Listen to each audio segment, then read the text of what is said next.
और अब बात करेंगे उस जहरीले कचरे की जो 40 साल से भोपाल में अटका हुआ था और अब जबकि नष्ट करने के लिए उसे भोपाल से निकाला गया तो वो एक और गैस त्रासदी का खौफ पैदा कर रहा है।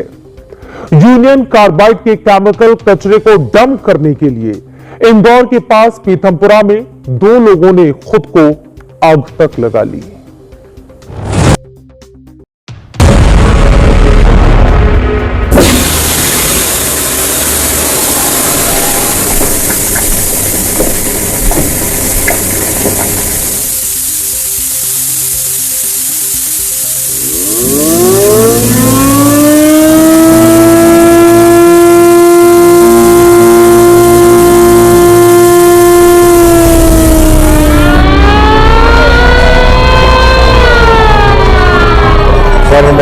गैस निकला करके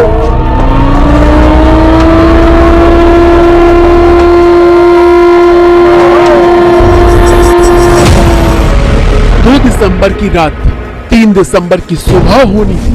पूरा भोपाल रजाई कंबल में बेखबर था कि यूनियन कार्बाइड के 610 नंबर स्टोरेज टैंक से लीक हुई मिथाइल आइसोसाइनाइड गैस हजारों घरों की तरफ बढ़ रही है। हजारों लोग सोते ही रह गए।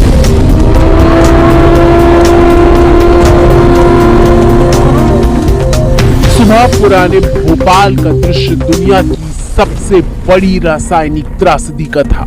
आंखों में जलन थी, सांसें उखड़ रही थी, लोग भाग रहे थे, सिर्फ चीखें थी।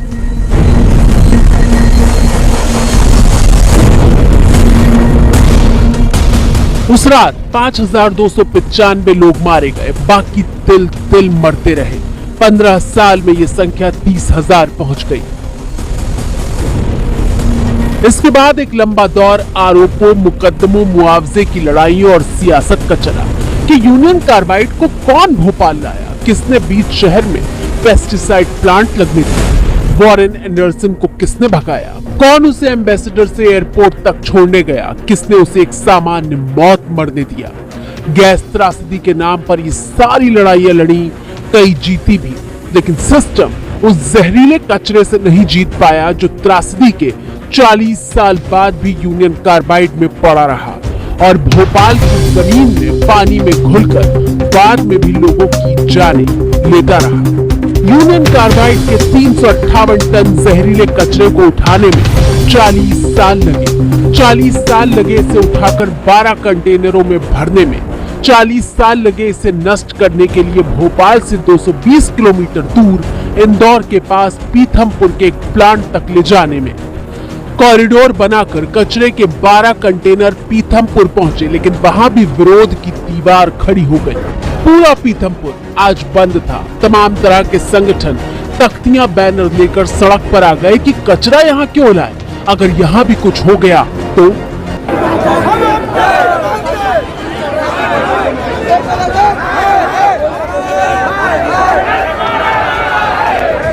जब तक शासन प्रशासन हमें स्पष्ट नहीं कर देता है कि इसका निपटान हम पीथमपुर में नहीं करेंगे, तब तक हमारा ये अनशन जारी रहेगा, चाहे हमारी और मेरी जान चली जाए। सरकार ने बहुत समझाया कि सब कुछ सेफ है, लेकिन भीड़ उग्र होने लगी। इतने में 2 लोगों ने पेट्रोल छिड़ककर खुद को आग लगा ली।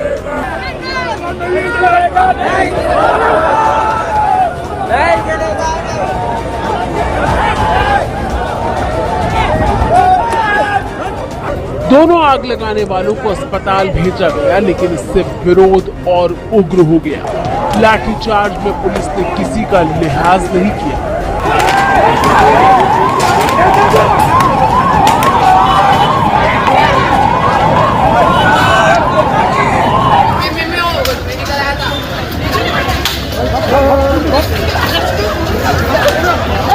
विरोध ये जानते हुए भी है कि पीथमपुर प्लांट में केमिकल कचरा जलाने का आदेश सुप्रीम कोर्ट का है। 2015 में 10 टन केमिकल कचरा पीथमपुर के रामकी प्लांट में जलाया गया था। ट्रायल रन सफल था। इसका जमीन, पानी और पर्यावरण पर असर नहीं पड़ा था। सफल ट्रायल से तय हुआ कि बाकी कचरा भी पीथमपुर प्लांट में ही जलाया जाएगा।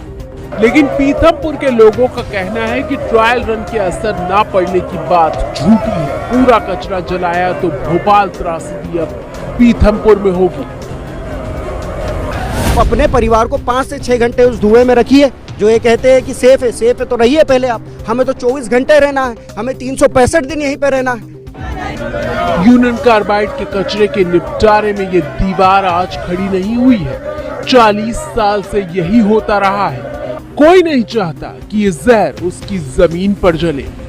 2005 में केमिकल कचरे को गुजरात के अंकलेश्वर में जलाने की डील हुई, लेकिन विरोध हुआ और 2007 में गुजरात सरकार ने एनओसी रद्द कर दी। 2009 में आंध्र प्रदेश के डिंडीगुल में कचरा जलाने पर बात हुई। भोपाल से 839 किलोमीटर की दूरी थी। आंध्र में विरोध शुरू हो गया, ये प्लान भी रद्द हो गया। 2009 में महाराष्ट्र के तलोजा में इस कचरे को जलाने की बात हुई। तलोजा की दूरी 779 किलोमीटर थी। विरोध शुरू हुआ तो महाराष्ट्र ने भी मना कर दिया। 2011 में फिर महाराष्ट्र से बात हुई। ये तय हुआ कि डीआरडीओ की निगरानी में कचरा नागपुर ले जाया जाएगा। एक बार फिर विरोध हुआ, फिर डील टूटी।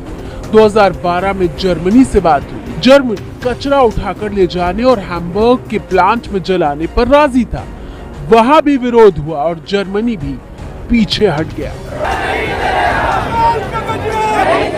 पीथमपुर के लोगों का सवाल है कि इस कचरे को जब कोई अपनी जमीन पर लाने को तैयार नहीं है, तो फिर पीथमपुर के साथ ये जबरदस्ती कैसे हो सकती है? सरकार कितना भी बोल दे कि नहीं है खतरा, नहीं है खतरा, तो साहब खतरा नहीं है तो वहीं रहने देते उसको। जमीन में दबा था, शांति से पड़ा था। यहाँ आपको बताना जरूरी है कि यूनियन कार्बाइड के कचरे में ऐसा क्या है जो लोग इससे डरे हुए हैं। 2-3 दिसंबर की रात प्लांट में 90 टन से ज्यादा सिविन पेस्टिसाइड, 50 टन से ज्यादा सेमी प्रोसेस्ड पेस्टिसाइड, रिएक्टर में मौजूद मिथाइल आइसोसाइनाइड का सॉलिड वेस्ट था। गैस के रिसाव से 160 टन से ज्यादा मिट्टी भी संक्रमित हो गई थी। लेकिन 21 साल से ये कचरा यूनियन कार्बाइड में फैला पड़ा रहा। 2005 में जाकर इसे प्लांट में एक जगह समेट कर पैक किया गया। उसके बाद 19 साल इसमें निकल गए कि इसे उठवाएं किससे, जलाएं कहां? कोई भी हमारे समाज के अंदर इसकी गलतफहमी फैलाता, उससे बचाने की जरूरत भी है। सरकार पूरी तरह से गंभीर होकर के वैज्ञानिकों के मार्गदर्शन में ही यूनियन कार्बाइड के कचरे का निष्पादन करेगी। अभी तुरंत कचरा जलाने का निर्णय भी नहीं किया गया है, कचरा डंप किया गया है। लेकिन पीथमपुर में जहरीले कचरे को लेकर बात आत्मदाह तक पहुंच गई तो राजनीति भी बीच में आ गई। यूनियन कार्बाइड का कचरा एक दिन रात में उठाना, चुपचाप आनन फानन, ये एक तरह का षड्यंत्र था। जो पहले का डिस्पोजल, औद्योगिक डिस्पोजल है वो जलता, उसी से ये असर है। तो इस कचरे का कैसा होगा, ये सवाल है। एक अनुमान है कि जहरीले कचरे को जलाने में 6 से 9 महीने लग सकते हैं। सुरक्षा लिहाज से ये काम ठंड में नहीं होगा।